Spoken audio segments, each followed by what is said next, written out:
Money Vikings Collectibles here. Thank you for joining me today as part of this video. So the first thing this video is going to do is I'm going to lay out my top 5 reasons why I believe Flesh and Blood will survive and thrive.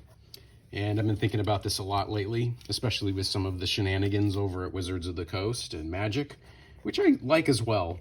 I'm not one of those people that typically pits the games against each other and you have to be this or that. But I do think there's some reasons why Flesh and Blood is going to thrive. And I'm going to talk about those while I open up another box of Uprising, which I've really enjoyed and I think is really cool. I think they did it right and we'll see what we get. Hopefully we'll get some good hits. And the other thing is the value's been there. Every box of Uprising, hopefully this one falls into the same category, but every box of Uprising that I've opened has more than paid for itself and been able to have a lot of cards. I've got my pumpkin spice latte. Happy fall to everybody. I know some people don't like that stuff. It's like junk. But anyway, it is fall, and I hope you're having a good one. Please check out truewealth.moneyvikings.com for all kinds of ideas about investing and collecting and just living a great life. You know, that's what we're trying to do here. That's what we're trying to do is lay out ideas to live a great life. But I'm going to open the first half of the box here like I typically do. I like to keep these somewhat compact. But I do want to talk about something on the, I think yesterday or the day before was a 3-year birthday of Flesh and Blood. You got to give them credit for surviving this long and making it through a pandemic. That was an interesting time to launch a business. And I think it's got a great future ahead of it, and I'll explain why. I am going to blow through the comments here. I had some good feedback on some of my videos and making sure that people can see the cards. But, you know, I do go through the comments pretty quickly. Our first rare is Rise from the Ashes, and I'll start my rare pile right there. Hopefully we'll get some Marvels or Majestics. We'll see. Okay, we've got our Succumb to Winter. We have an Arctic, okay, interpretation, that is common. Common, Ice Bolt, Skittering Sands, common, brand, common. So let me get to the first section of the topic. Reasons why I believe Flesh and Blood will survive and thrive. So first of all, okay, as a counter argument, Magic has been kind of, I don't know. I think it's a little lame lately, to be honest. So some good products over the last year, but too many. It's just too much to keep up with. And frankly, you know, our discretionary budgets are drained. So it's just too much. And it's really expensive. So, you know, I think Magic has some missteps lately. And then now this 30th anniversary cash grab with that 4-pack for $1,000. I don't know. I'm not feeling it really. I guess. I mean, I guess people will buy it, but I'm just not feeling it. So I don't know if I'm going to go in on that or not. I don't know. Maybe I'll split a box with some friends as a fun thing to do, but I'm not totally excited about the concept. But on the positive side, I like to stay positive. So again, I don't like to compare the things and be like, well, I only play Flesh and Blood and Magic sucks. Or, you know, Flesh and Blood is not a real game and, you know, blah, blah, blah. Who would do that? So, that was really cool in the foil. I like that. Tide Flipper, set that aside is one I really like. And get the commons out of here. So, Flesh and Blood. Number 1. I think the gameplay is unique enough. It's different enough. To me, it feels a little bit like a role-playing game. I mean, you're playing a character, okay? You're playing a character, and then you're equipping the character. You know, you have headgear, you have armor, you have specific weapons. So it has kind of that role-playing experience.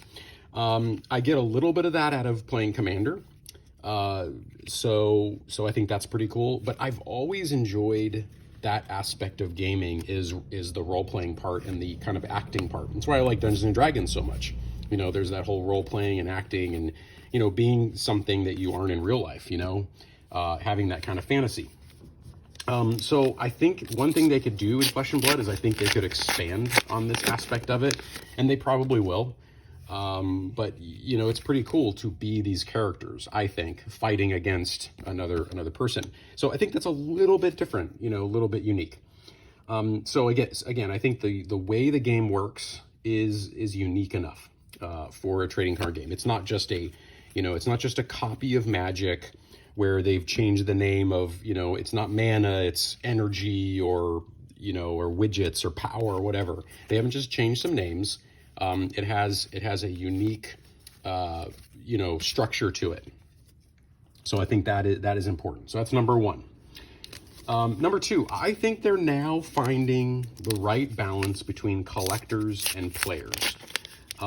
So I think at first there was a criticism that, you know, these cards are too expensive, they're only for collectors, blah, blah, blah.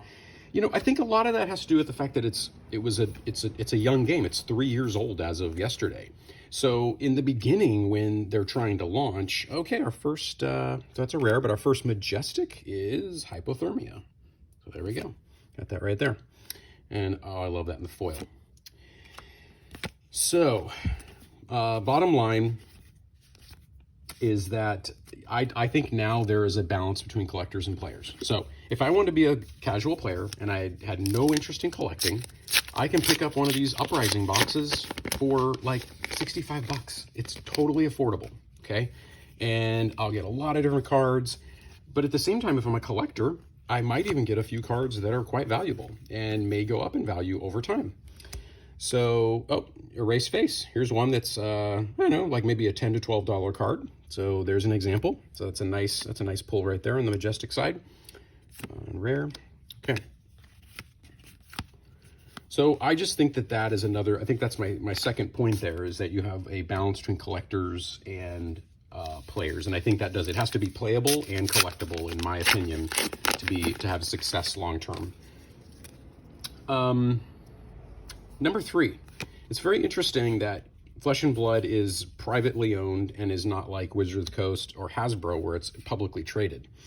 I think that and a Frost-Hex in the foil. There's another Majestic. I think over time, I think in the beginning especially, that's going to make the company more nimble. So I think that, you know, they don't have shareholders to respond to. They have to respond directly to players and probably secondarily collectors. But they have to respond to players. And, you know, the world tours have, from what I can see, have been quite successful. And so they're getting quite a player base, and it's a worldwide player base. But as a private company, they're probably more nimble than a company that has to respond to, you know, quarterly results and you know, did you make your numbers, which is kind of how it's feeling with Wizards these days, I have to say. It just kind of feels like they've got to make certain numbers, and, you know, I'm not against that. But again, that does have to be balanced with caring for your customer. You know, you can't just do a cash grab. You know, if this 30th anniversary thing has the view that it's just a cash grab, Combustion Point Majestic, very cool. Then, you know, I just don't think it's gonna go over well. It leaves a bad taste in people's mouths. So just gonna put that out there as a concept. Number four, it's a global game. So, you know, I think I'm quite impressed. And I know Magic is as well. Magic is a global game as well. But Flesh and Blood is establishing itself as a global game. There are tournaments and competitions and interest all over the world. And I think that's going to really nice. Invoke Kyloria, which I got in the Marvel last time, which was awesome. I loved getting that card in Marvel. So I think global positioning is important these days for a company. Has to be part of the deal. So they do have that going for them. Number five, I will say Flesh and Blood 2.0 seems to have worked. So I think we got to give them a little bit of break. It seems like they are listening to players, and you know, they've made some adjustments based on that. So that's another reason I think they're you know, setting themselves up for future success. You know, there's probably still stuff to critique, but, you know, I think, you know, the last bonus thing I'll say, and again, I want to keep this positive. I don't really like to focus on how, like, you know, I think Magic is screwing up, because I don't like to pit the games against each other. They can just be different. And you know, if you're not into Flesh and Blood and you're only into Magic, great, that's fine. These are games, guys. This isn't a retirement account. These are games. So we gotta make it fun, first of all. It has to be fun. But, you know, so the last thing I'll say is the design and the art is awesome.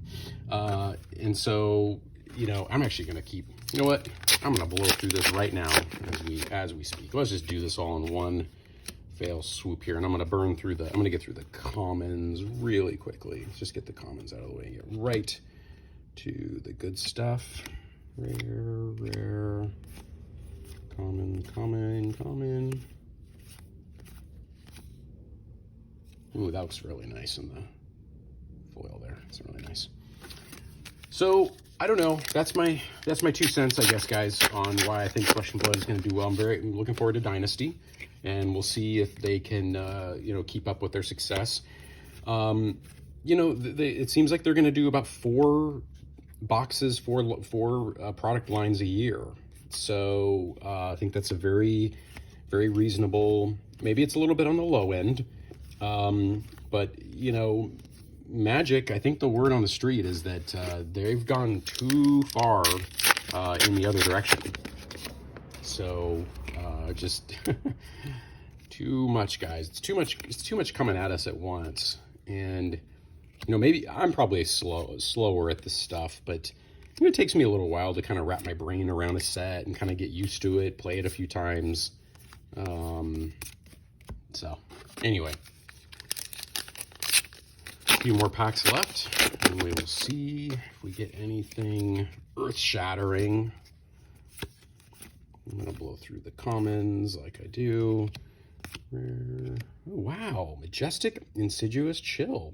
Aura Ice Action. I actually do not have this card. With 3 frost counters on it. When it has no frost counters, destroy it. Very nice. Okay, that's a new Majestic. Icebind looks very nice. Okay, that's a cool one. Pretty big pull on that one.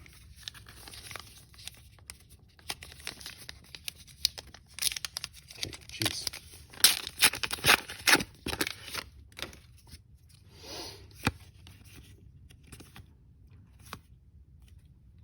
Rise from the Ashes. Yep, Succumb. Cycle Protection.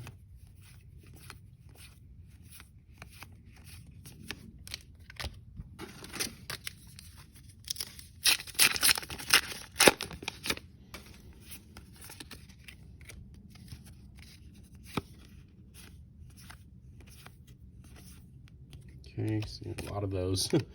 Demography rare, yes. Okay, this will probably be my last box opening of Uprising. I have got enough of those, and again, we'll save some funds for. Oh, that's really cool. I love that card. Funds for Dynasty. So looking forward to that.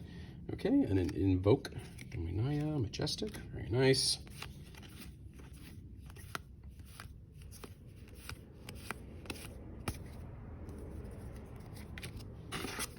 Down to the last couple packs here. Let's see where we go.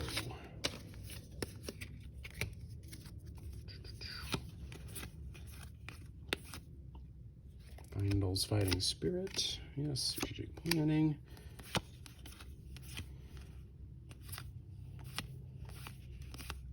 Okay. All right, guys. A couple more here to go. Hopefully you're enjoying your mocha or whatever, getting ready for Halloween. Oh yeah, Tomb of Firebrand. Yep, got one of those. Oh, here we go. Now we're talking. Here's the money pool, guys, right here. Flame Scale Furnace, legendary card, foil action right there. That is the awesome pool of this box. Man, none of these boxes has let me down. So that's a really great card. I love that card. I think I'm gonna keep that one and collect it. That is so beautiful. So there it is. I think I think we've hit the zenith on this box. We'll see with the last 2 packs, but I think the Flame Scale Furnace was definitely the awesomest pool. So let me just blast through these commons here, see if there's anything worth talking about, because I like to get right to the cool stuff with you guys. And the last pack, it's going to be hard to beat a flame scale furnace, but I guess it's possible. Here we go. Common. Okay, and Invoke Chromite. Okay, dust up. Okay, folks, it looks like that was the one. There it is. I'm gonna go sleeve this baby right now, and thanks a lot for watching, everybody. Take care of yourself, take care of others, be kind. Bye-bye.